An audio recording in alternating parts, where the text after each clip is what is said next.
So recently a friend of mine named Dave recommended this film, Bank of Dave, to me. I'm sure there is no connection to the fact that his name is in the movie's title. But yeah, he recommended it to me and me and my wife watched it this morning. I can see why he recommended it. It's not a perfect film, but let's get into it because it was quite enjoyable if you like feel-good movies.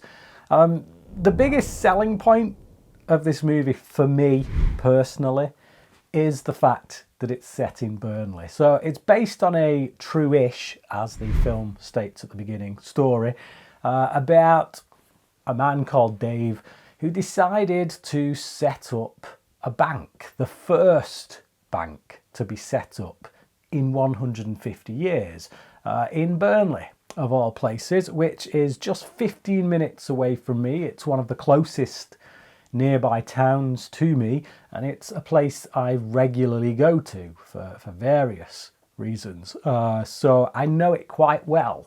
So much so that there were a few locations in this film that I spotted and was just like, wow, I've been there. That's crazy, which isn't something I can often say with movies. It was fun to watch just for that reason alone. For me, I think for someone who's not from the area, who doesn't really know Burnley or even Lancashire all that well, it would probably go over their head. But it was very interesting seeing a piece of home on the TV screen in a movie, because I'm just not used to it. Like just seeing the rolling hills of Lancashire, I've seen Edinburgh, I've seen London, places like that, but I'm not used to seeing places like Burnley in a movie. That endeared the film quite a lot to my heart.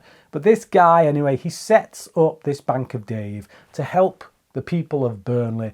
Now, the actual bank, if you want to look it up, it's not actually called the Bank of Dave, even though in the film, at the end, they do have this sign it makes out as if it is called the Bank of Dave. It's not. It's Burnley Buildings and Loan. So, yeah, if you want to look that up, do so. It's a very noble kind of endeavour that this guy set up because he wanted to kind of give the power back to the people instead of all the rich bankers that basically lost billions of people's money and yet still pay themselves bonuses. The film goes a lot into kind of like north-south divide, which if you don't come from the UK, you probably won't really understand that much, but I think it does a pretty good job of showing that, of highlighting that. Bloody Londoners. I think the comedy in it is often broad strokes, but I think it gets away with it quite nicely, to be honest. It works. Me and my wife laughed a fair few times throughout, and the characters are quite endearing. So Dave in this isn't necessarily the main character. It's this guy called Hugh. So it's basically like a local hero kind of story. If you've ever seen that movie from the 80s, Local Hero, it's basically that, you know. But in Local Hero, it was a man sent by the oil companies to kind of get this town to relinquish their land so that the oil company could come in, and in so doing, he goes in there, falls in love with them, and then turns his back on the oil company. Well, this is kind of like that, only this guy is working for a big law firm. He's sent up north to basically know that he's not really going to be able to do anything for this guy, but they'll be able to take his money. If he's stupid enough to pay them to represent him, then fair play. Basically, they'll take his money. But obviously, this guy goes up north, doesn't really like it when he first gets there, but over the course of the film, starts to fall in love with the community, really kind of sees what Dave is trying to do for the community, and then grows to love it and support it. So yeah, it's not reinventing the wheel. It is a story that's been told before in some form or other. But I think sometimes you need that. Sometimes you just want to come to a movie, feel good about life, and kind of know where it's going. and just enjoy the characters. And I feel like this is one of their movies. You get to the end of it and you do feel better about life. You do feel like maybe humanity is worth kind of striving for. Nothing absolutely spectacular. It's probably a 3-star film, but I'd give it an extra half-star just because of the virtue of the fact that it is set so close to home. I can recognise the locations, I recognise like the way the people talk, and it's something I'm not used to seeing being put on movie screens. They do throw a romance angle in there. You know, Hugh gets up there and of course he kind of starts to fall for one of the ladies up there. So Joel Fry, who plays Hugh, he's very likable in this. I think he's our central character essentially. He's the one who goes on the journey, who is one way at the start of the film and is changed by the end of the film. He's our protagonist. We see the world through his eyes. We see everything that Dave is doing through his eyes.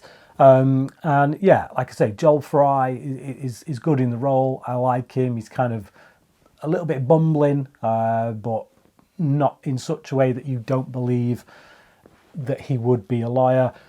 He's just, yeah, he's very kind of young lawyer, a little bit wet behind the ears to some degree, but capable, perfectly capable. There's quite a few moments in the film that kind of reference other films like A Few Good Men. There's some amusing scenes in a courtroom that allude to A Few Good Men. And yeah, like I say, it just has fun with the material, doesn't take itself too seriously, but I do think it makes you think at various points. Just the very idea that until this Burnley savings and loan was set up, that it had actually been 150 years since a new bank had been set up. That to me is quite staggering. That actually blows my mind to learn that. It's one of those things that you just don't think about. We just take for granted. Yeah, but banks are out there doing their thing, and this, that, and the other. But no, like for a group of people to have such a monopoly on all of our money is it's insidious in many ways. And I think the fact that this guy in real life actually took that on, challenged them and won a small victory, certainly, but nonetheless a victory. I think it's a story worth telling, and I think it's a story worth watching. Pretty good film, pretty good watch, feel good movie. If you want an easy viewing, an hour and a half, it flies by. Some nice characters, then check it out. If you have seen Bank of Dave, then let me know what you thought about it down in the comments section. Thank you for watching this review, and until next time, crack it.